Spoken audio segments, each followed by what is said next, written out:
Her forehead tingled, and soon 2 sharp horns pierced through her skin. Amara clenched her fists, her body trembling. She tried to suppress the sob that rose in her throat, but it escaped. A soft, mournful sound. Tears welled in her eyes and spilled into the stew, sizzling as they hit the bubbling liquid. I'm sorry, she whispered, her voice breaking.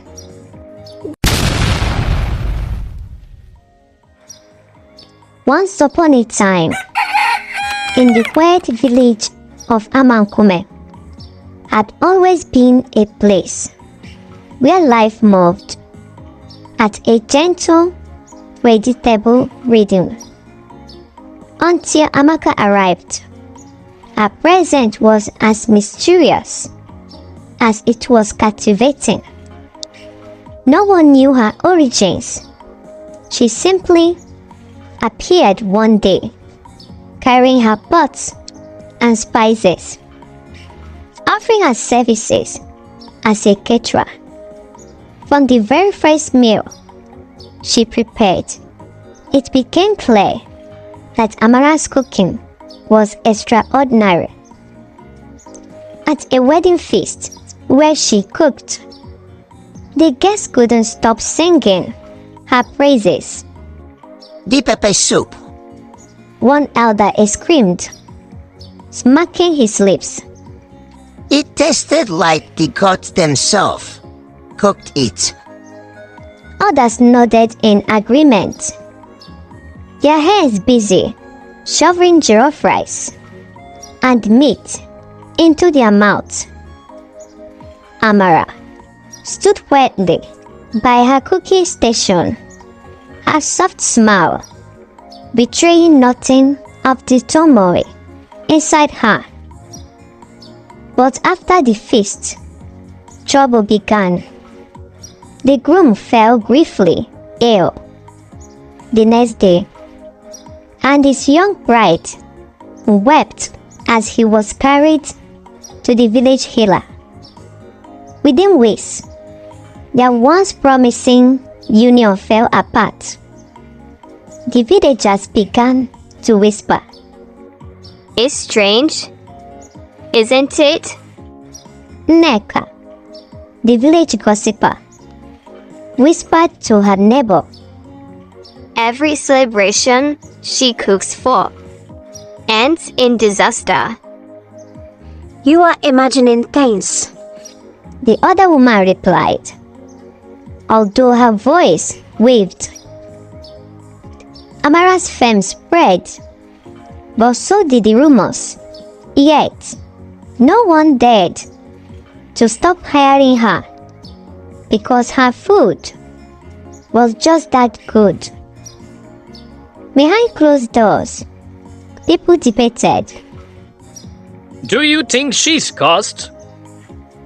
Or perhaps she's blessed by the gods? Who else can cook like that?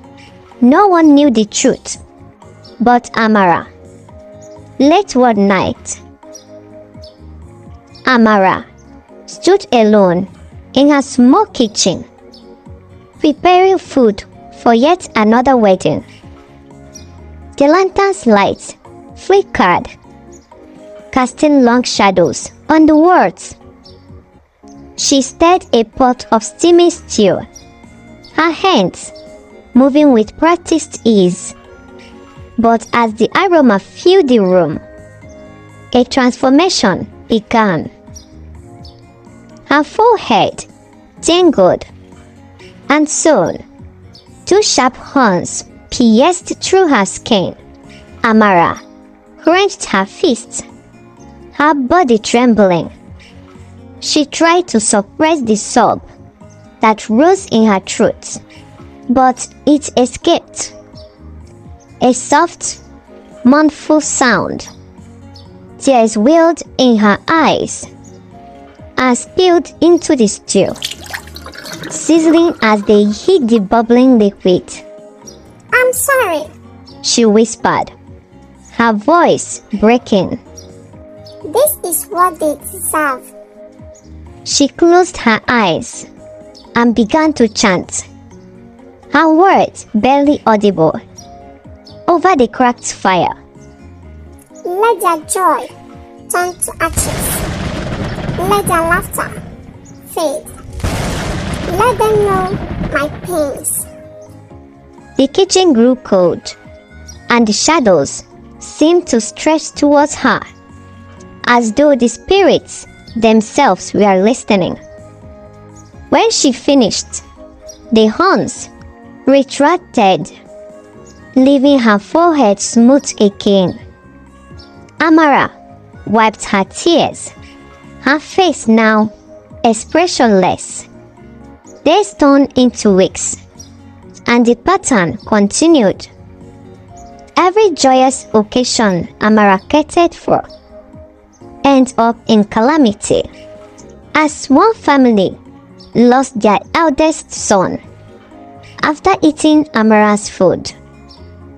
Another saw their business fail after celebrating with her dishes. The villagers grew restless.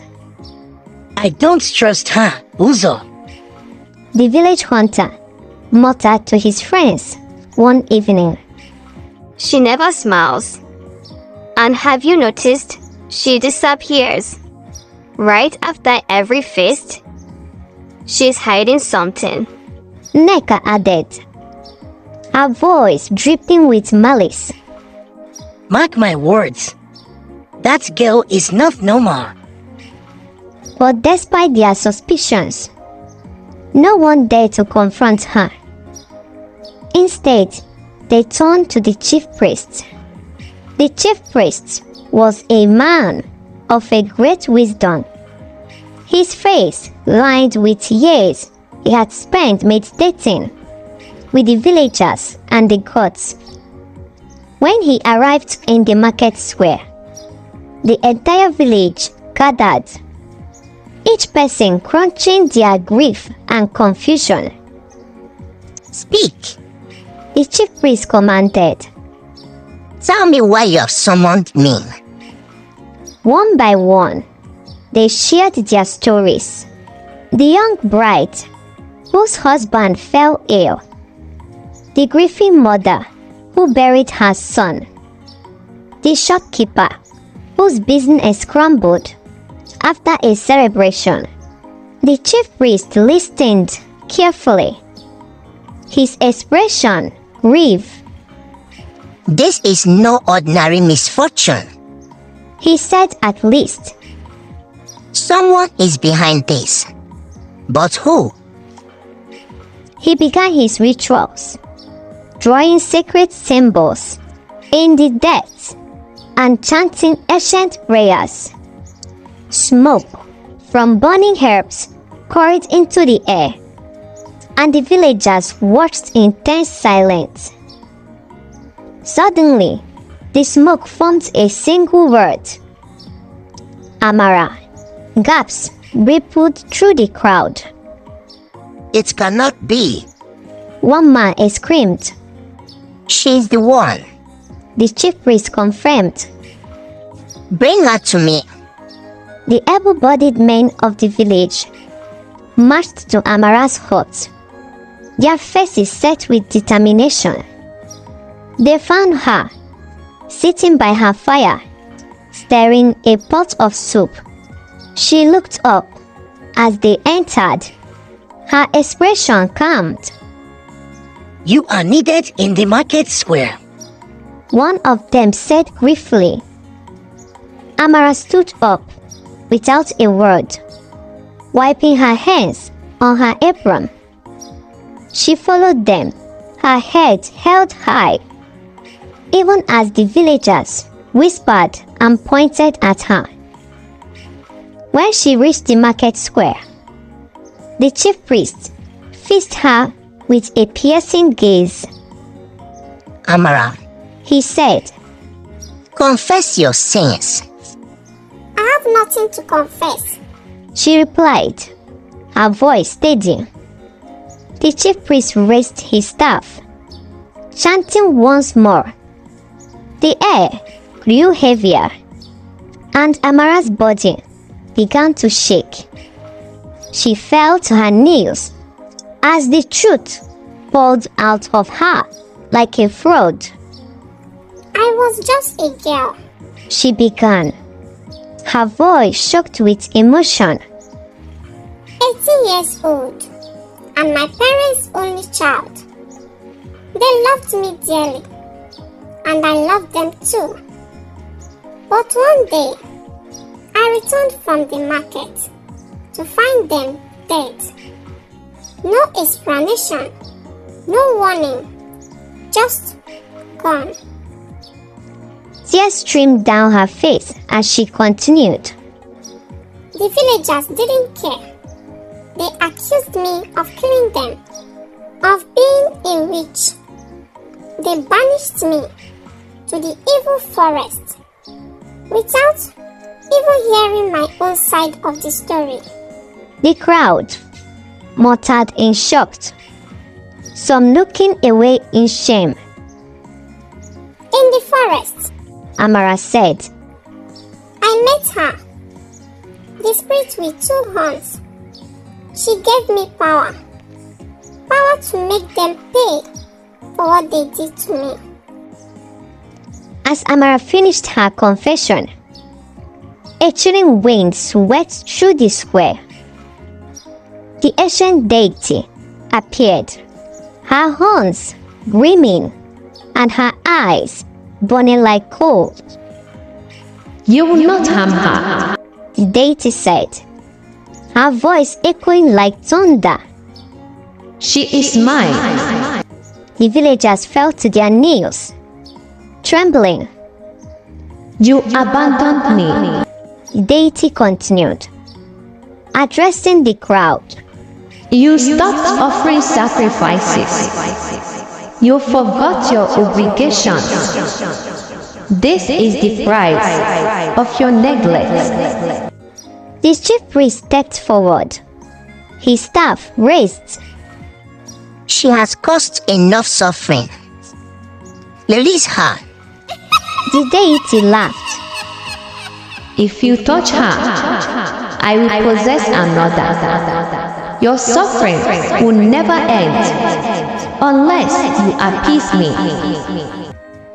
Desperate to save their village, the people scrambled to gather offerings like yams, kola nuts, goats, and chickens. They laid the items before the deity, begging her for forgiveness. The deity smiled, pleased with their submission. With a wave of her hands, she removed Amara's powers. The horns disappeared, and Amara collapsed on the floor sobbing. The villagers, realizing how they have wronged Amara, approached her with apologies. We were wrong. One elder said, tears in his eyes. We failed you. Amara looked up, her face wet with tears. For the first time in years, she felt a flicker of hope. The villagers welcomed her back once again. Although it took time for them to rebuild trust with her, Amara's cooking became a symbol of joy, and her story a reminder of the power of forgiveness. And so, peace returned to Amankume, but they never forgot the lessons Amara's pain had taught them. The lessons of this story is: do not judge others too quickly or unfairly. Amara was wrongly accused and treated badly without anyone listening to her side of the story. This caused her pain and anger, which led to more suffering for the villagers.